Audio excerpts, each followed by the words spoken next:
Hey, what's going on, guys? Thanks for checking out today's video. I'm over here in FN Force getting ready for SC, CWL, or Supercell Clan War Leagues, and I just want to show you guys a raid that I do when I want to practice on with my Queen Charge.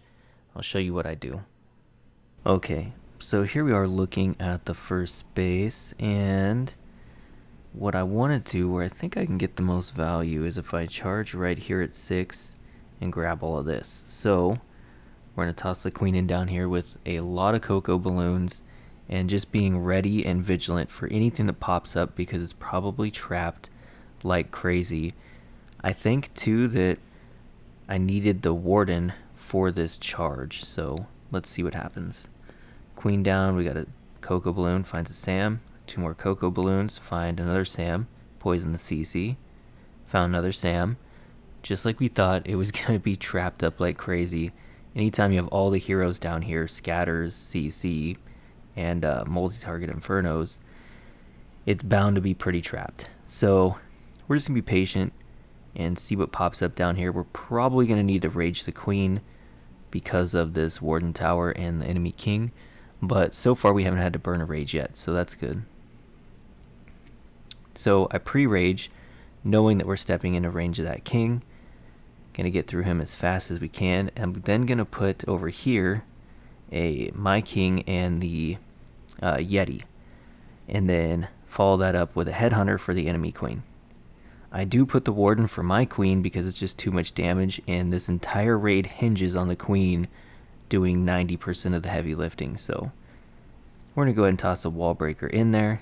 Now, critical: whenever you put the warden with the queen, okay, if there's something like a multi-target inferno or anything that's causing him damage, when you use his ability and the healers finish healing up the queen, they will switch to the warden, okay? Now there's little things you can do to correct that when it happens. So right here, I freeze right here this multi because it was targeting the warden. Now with the healers under rage, they're going to heal him up to full almost immediately, and it's going to force the healers back to the queen. So just a little tip there: if you're ever walking the warden with the queen and he tries to veer off on you, freeze whatever's targeting him with the healers under rage. They'll heal him up right away and then go to the queen. Let me pause it again. Now, because the queen's not going to go up into this core and get the town hall, I decided to blimp the town hall because I have a Yeti and 3 sneaky gobs in there. I know we can get that town hall down without even raging it. So here we go, put the Royal Champ in. The Royal Champ's job is to come up here and get this entire side of the base. Skellies get pulled by my Yetis that pull the queen back into the base. So the Yeti mites get this sweeper, the queen's gonna get that multi and that sweeper, and we decide to start our Lalo here. We know that the Hound will tank that wizard tower, so we're safe there, even though we don't have a warden and no spells for the Lalo per se. I mean, we have a lightning and a quake, but our balloons are fine. We're just gonna move through and be patient. I decided to quake and zap the eagle and this archer tower just to help them go down a little bit faster. But yeah, balloons are moving in. It's a little bit slow going because there's no spells, but with the queen outside, clean up all the trash, those balloons and minions will have no problem getting the rest of this base. And now we just play the game where we try to take all the buildings down before the clock runs out. But yeah, all right.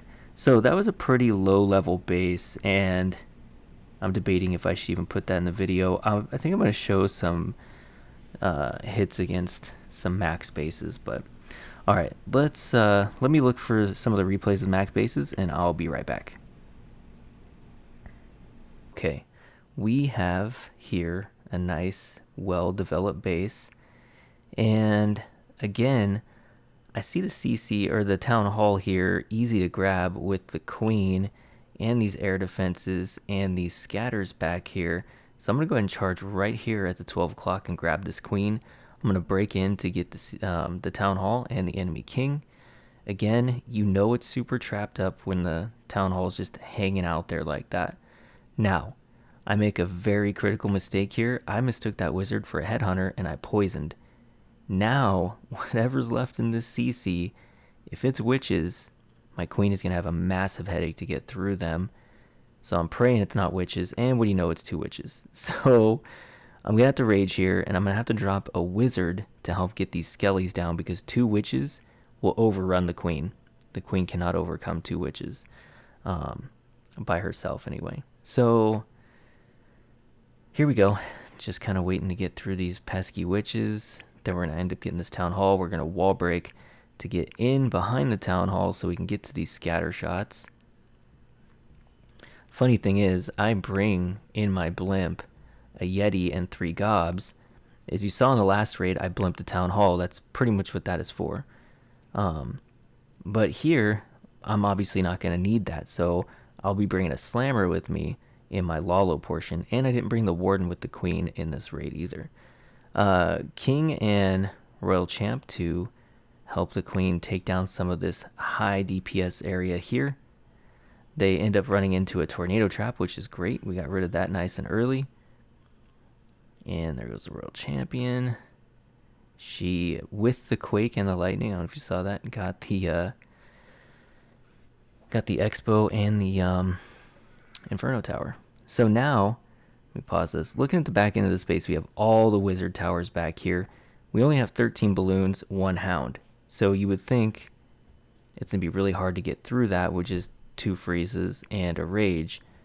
But you can get through that. It's actually a lot easier than you think. You have the tome, we have the slammer, we have 2 freezes and a rage. So here we go. We need to get the balloons going into here, and we'll put the slammer in over here for pathing. We just basically need to get to this eagle and these expos if we can. Queen is actually out, and she's going to walk this channel, which is going to help us a ton.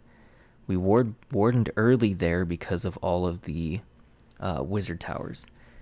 So here we go, coming through the back side of the base. The Yetis are out of our slammer. Would have been nice to have balloons in there, but you don't get to choose that after the fact. Here we go, just working our way through. Now, the balloons fizzled out, but they did take out all those compartments pretty much. And the queen being up is going to finish up the base with the help of the minions. Again, I'm going to say it again. The queen is the most important part of this raid. That's why we invest so much into the charge, because she's such a powerful unit that she can do all the heavy lifting. If you just have the troops do a little bit of cleanup, you can still triple. Okay, let's go ahead and look at one more base.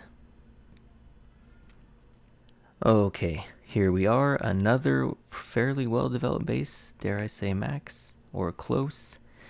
And again, the CC over here, easy to grab, quote unquote.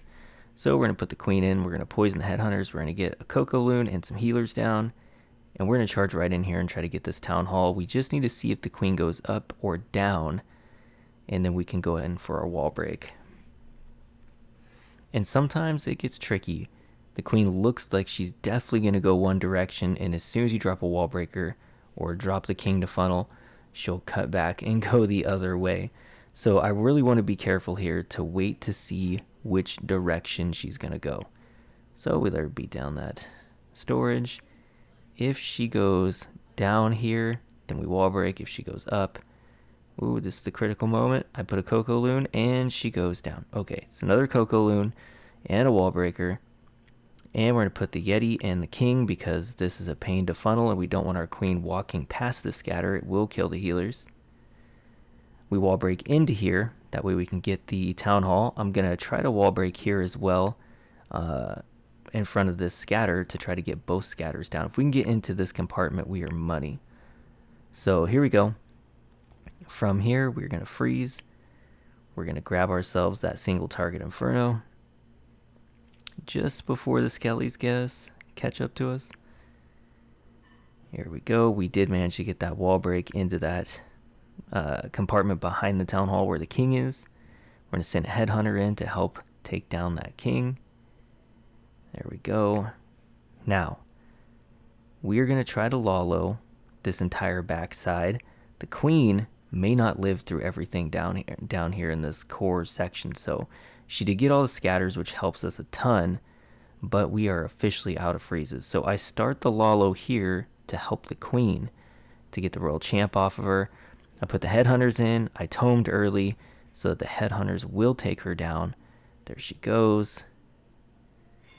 And we don't manage to save our queen here, but we do have our balloons, the royal champ, and the stone slammer for this backside. I did quake and zap that entire back end to soften it up, to make it really easy for the champ and the slammer to go ahead and take everything down. I freeze the single and the wizard tower to make sure that the slammer gets its job done. And the slammer is not even going to pop open, I don't think, in this raid. Royal champ still up, which is always a bonus. And the minions are cleaning up nicely, so... Alright, I think that's going to do it for today's video. I have a few more replays I could share, but I think you guys get the point. It's basically just charge the queen for the most value I think I can get, and then clean up the rest of the base with a handful of balloons and some minions. So, alright guys, I hope you enjoyed this video. I definitely enjoy doing this raid, and I will see you guys in the next one.